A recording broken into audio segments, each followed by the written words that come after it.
The definition of dreamers is a lot broader than they would like to have the public realize.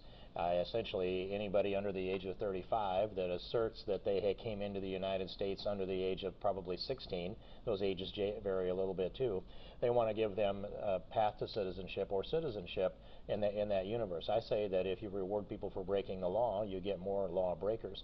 And but the dreamers piece of that, that's a segment of the tens of millions, and it's at least 11 million, it's probably more than 20 million who are in the United States illegally. They tried to define the most sympathetic universe group of that 11 or 20 plus million people.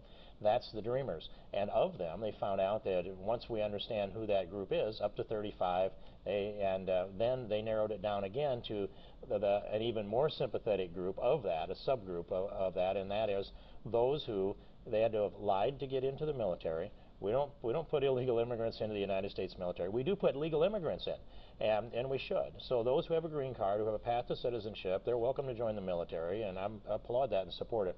But this is different. This is, if you lied to the Department of Defense to get into the military, we're going to reward you with citizenship. That's why that's wrong.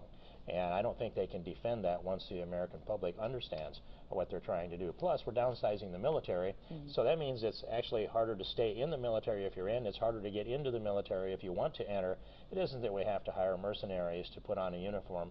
We have always had an adequate number of American patriots to step up who are lawfully present in the United States, most of them citizens. Now, the administration is preparing to let out as many as 200,000 felons out of prison because he thinks that the law has been unfairly applied to certain demographic groups of people, and this is something you're going to hear a lot about going forward. I don't believe that the President has constitutional authority to simply identify groups of people and grant them clemency and release them from prison on the grounds that Eric Holder's argument, it's not fair, so we want to turn these people loose. There will be crimes committed on the streets of this country in multiple ways and multiple times because of this decision that seems to be unfolding out of the White House now. And it's a long ways between now and the next president. Who knows how bad the damage to our Constitution and rule of law will be as this continues.